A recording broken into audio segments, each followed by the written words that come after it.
प्रिय विद्यार्थियों, कल के व्याख्यान तक हमने अन्नम भट्ट के तर्क संग्रह में प्रतिपादित जो 24 द्रव्य हैं उनमें परत्व और अपरत्व तक अध्ययन कर लिया था। आज हम कुछ अन्य गुणों का अध्ययन करेंगे। उन गुणों में जो प्रथम गुण है वो है गुरुत्व। हमने गुरुत्वाकर्षण का सिद्धांत सुन रखा है। उस गुरुत्वाकर्षण के सिद्धांत में जो गुरुत्व शब्द है वह गुरुत्व नाम का गुण है। वह क्या होता है ग्रंथ के अनुसार और किस में रहता है, यह ज्ञान हम ग्रंथ के अनुसार प्राप्त करेंगे। तो लक्षण है आद्य पतना समवाय कारणम गुरुत्वम पृथ्वी जल वृत्ति। गुरुत्वम गुरुत्व नाम का गुण होता है। यह नपुंसकलिंग शब्द है तो इसका विशेषण भी नपुंसकलिंग में आया। गुरुत्व नाम का गुण होता है, किस रूप में होता है? असमवाय कारणम। यह असमवाय कारण होता है। किसका असमवाय कारण होता है? आद्य पतनस्य, प्रथम पतन का। आद्य माने प्रथम और पतन माने पतन, अर्थात किसी वस्तु का कहीं से अलग होकर नीचे गिरना क्या कहलाता है? पतन, नीचे की ओर गिरना। जैसे वृंत से अलग होकर फल नीचे की ओर गिरता है तो उसे हम पतन कहते हैं। और वह जब पहली बार गिरता है तो वो प्रथम पतन कहलाता है। इस लक्षण में हमें 3 शब्दों की व्याख्या करनी है, आद्य की, पतन की और असमवाय कारण की। कि जो गुरुत्व नाम का गुण होता है वह कैसा कारण होता है? समवाय कारण ना होकर असमवाय कारण होता है। किसका? पतन का।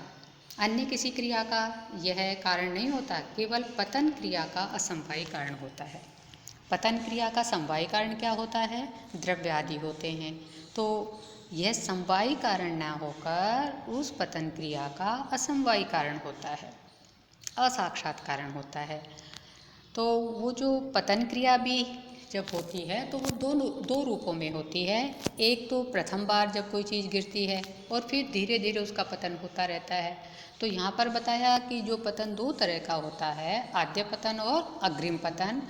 उनमें ये जो गुरुत्व नाम का गुण है ये केवल आद्य पतन का असमवाय कारण होता है, बाद वाले पतन का जो है असमवाय कारण नहीं होता। क्योंकि बाद उत्तरोत्तर जो पतन होता है उसमें तो वेग आदि दूसरे कारण भी हो सकते हैं। अतः पहली बार जो पतन होता है केवल उसी पतन का असमवाय कारण गुरुत्व कहा जाता है। तो हमने यहाँ पर 2 शब्दों की व्याख्या कर ली, आद्य और दूसरा असमवाय कारण। पतन को हम समझाएंगे कि यह केवल पतन क्रिया का ही असमवाय कारण है, अन्य किसी क्रिया का असमवाय कारण नहीं है। अब आगे आया पृथ्वी जल वृत्ति। यह कौन कौन से द्रव्य में रहता है? तो बताया पृथ्वी और जल में रहता है। हमने अभी तक यह सुन रखा है, जान रखा है कि पृथ्वी में गुरुत्वाकर्षण का सिद्धांत है। गुरुत्व जो है, भारी चीज़ को कौन अपनी ओर खींचती है? पृथ्वी। लेकिन यहाँ ग्रंथकार ने बताया कि यह गुरुत्व नाम का गुण 2 द्रव्यों में रहता है, पृथ्वी के साथ साथ जल में भी रहता है। इस तरह से ग्रंथ के अनुसार गुरुत्व नाम का गुण किसी क्रिया के प्रथम पतन का असमवाय कारण होता है। यह पृथ्वी और जल में विद्यमान रहता है। अगला गुण है द्रवत्व। हमने सुन रखा है कोई चीज़ द्रवित होना या द्रव, जैसे जो तरल पदार्थ हैं तो उसी से संबंधित गुण बताया जा रहा है। द्रवत्व क्या होता है? आद्य संदना समवाय कारणम द्रवत्व। द्रवत्वम द्रवत्व नाम का गुण होता है। ये भी क्या होता है? असमवाय कारणम, असमवाय कारण होता है। किसका असमवाय कारण? आद्य संदनस्य, प्रथम स्यंदन का। आद्य प्रथम, स्यंदन, स्यंदन कहते हैं बहना। जो प्रथम बार जब कोई चीज़ बहती है तो उस बहने का, प्रथम बार बहने का असमवाय कारण जो होता है वह द्रवत्व नाम का गुण कहा जाता है। उस गुण के कारण ही वह क्रिया पहली बार बहने के रूप में प्रवृत्त होती है।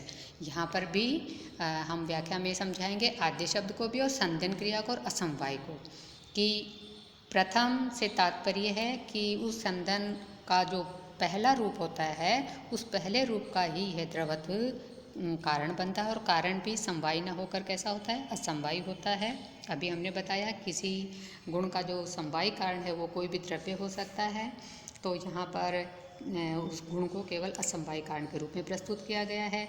और यह असमवायी कारण भी केवल एक विशिष्ट क्रिया का होता है, संदन क्रिया का, और वो जो संदन क्रिया है वो भी उत्तरवर्ती ना होकर पहली बार जब होती है तो उसी का केवल यह कारण बनता है, क्योंकि बाद में गुरुत्व की तरह उस संदन क्रिया में भी आगे बढ़ने के लिए वेग आदि कारण हो सकते हैं।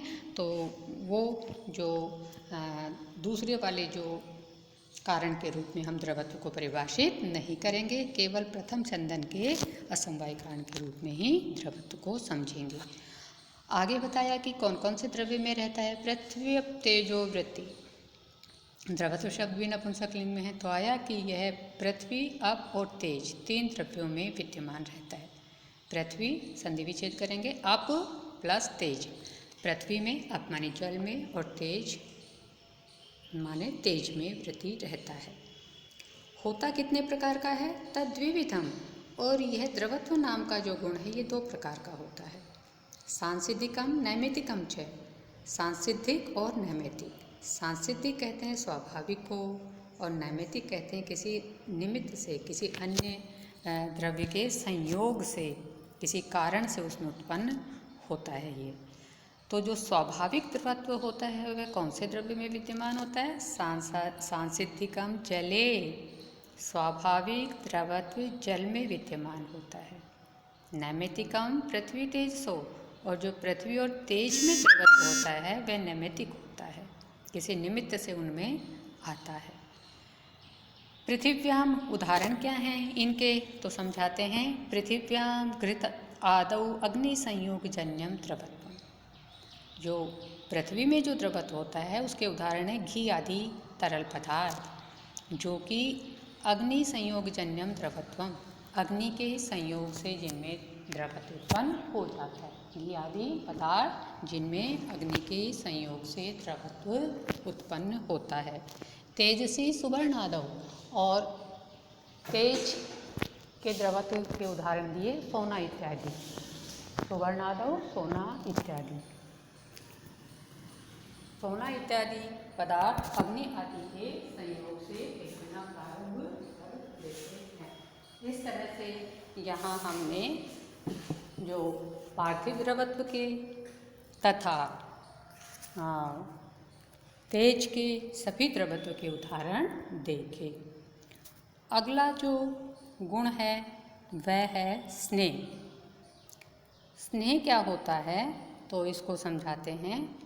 चूर्ण आदि पिंडी भाव हेतु गुण है स्नेह, जलमात्र वृत्ति।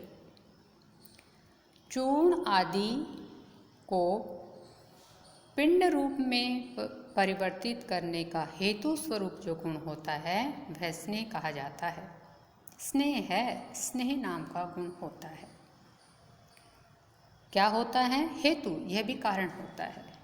किसका कारण, क्या कार्य करता है ये, चूर्ण आदि पिंडी भाव से, जो चूर्ण आदि हैं, बिखरे हुए पदार्थ हैं, उनको पिंड रूप में परिणत करता है।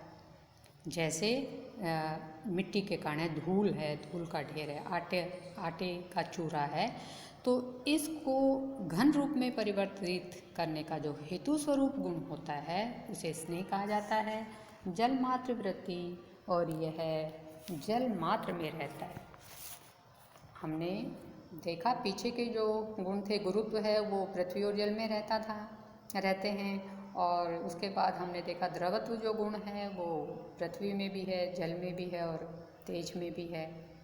और यहाँ जो बताया स्नेह गुण, यह केवल जल में रहता है।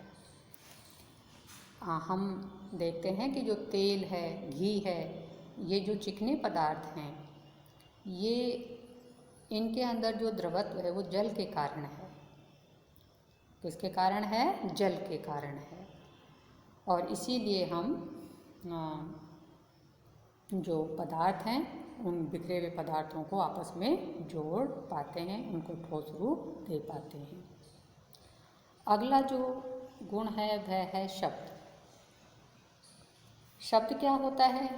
इसका लक्षण अब पहले की तरह किया जाएगा जो पहले शुरू में किए गए थे, रूप रस आदि इंद्रिय के आधार पर, कि श्रोत्र ग्राह्यो गुण शब्द। श्रोत्र नामक इंद्रिय के द्वारा ग्रहण की जाने वाला गुण शब्द है, शब्द कहा जाता है। अर्थात वह गुण जो कर्णेंद्रिय के द्वारा ग्रहण किया जाता है उसको शब्द कहते हैं। ये रहता कहाँ पर है? आकाश मात्र वृत्ति ही, यह केवल आकाश में रहता है। मात्र शब्द का प्रयोग समझाएंगे कि मात्र शब्द के प्रयोग से स्पष्ट होता है कि यह जो गुण है केवल आकाश में वृत्ति रहता है। सद्विविध ध्वन्यात्मको वर्णात्मकश्च, यह शब्द नाम का गुण द्विविध, दो प्रकार का होता है, ध्वन्यात्मक वर्णात्मक, ध्वनि स्वरूप और वर्ण स्वरूप। ध्वनि के रूप में यह हमें प्राप्त होता है और वर्ण के रूप में। उदाहरण देते हैं कि तत्र ध्वन्यात्मको भेरी आदौ, भेरी आदौ, भेरी आदि में जो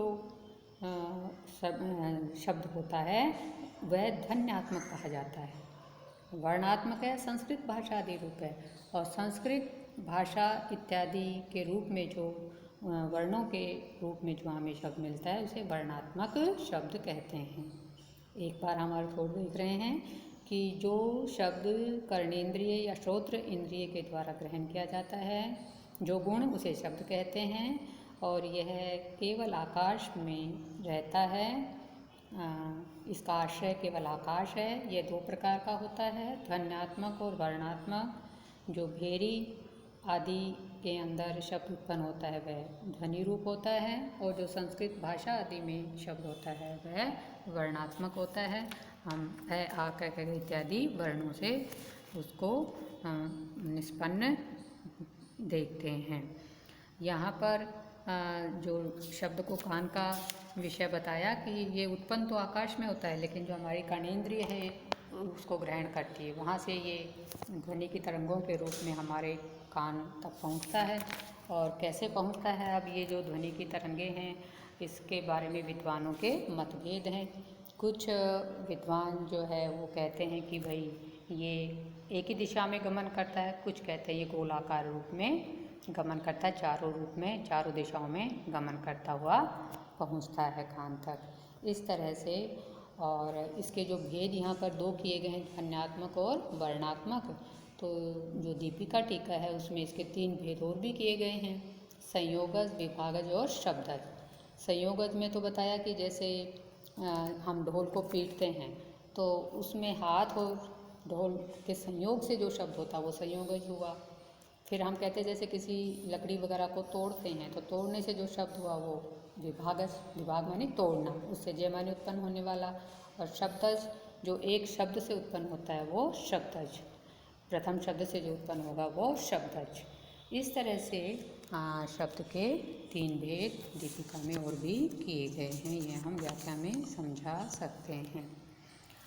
इनसे संबंधित जो प्रश्न है उनका अभ्यास करें थोड़ा, कि गुरुत्वम किम कुत्र वर्तते, तो इसका उत्तर हो सकता है यहीं से कि आद्य पतनस्य असमवायी कारणम गुरुत्वम, और पृथ्वी जल वृत्ति ही, या पृथिव्याम जले च वर्तते। अगला हो सकता है द्रवत्वम किम कुत्र वर्तते, तो इसको हम समझाएंगे आद्य संदनस्य असमवायी कारणम द्रवत्वम, पृथिव्याम अप्सु तेजसी च वर्तते। अब शब्द हमेशा स्त्रीलिंग और बहुवचन होता है, इसलिए अप्सु लगाया, पृथिव्याम सप्तमी का एक वचन और तेजसी सप्तमी का एक वचन। अगला प्रश्न हो सकता है स्नेह क कुत्र वर्तते या विद्यते, तो उत्तर इसका यही अंश से मिलेगा, चूर्ण आदि पिंडी भाव से हेतु गुणः स्नेह जल मात्रे विद्यते। और आकाश से संबंधित प्रश्न बन सकता है शब्द से संबंधित प्रश्न हो सकता है शब्दः क, तो इसका कुत्र वर्तते, तो इसका उत्तर भी इसी अंश से प्राप्त करेंगे, श्रोत्र ग्राह्यो गुणः शब्द।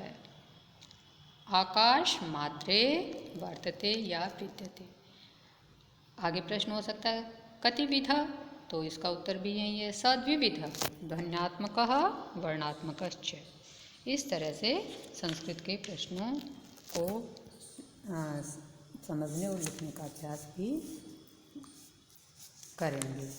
आज के व्याख्यान में इतना ही। आगे के गुणों का अध्ययन आगामी व्याख्यान में। आप सभी कुशलता से रहें, नियम पालन करते रहें। जय तो भारत।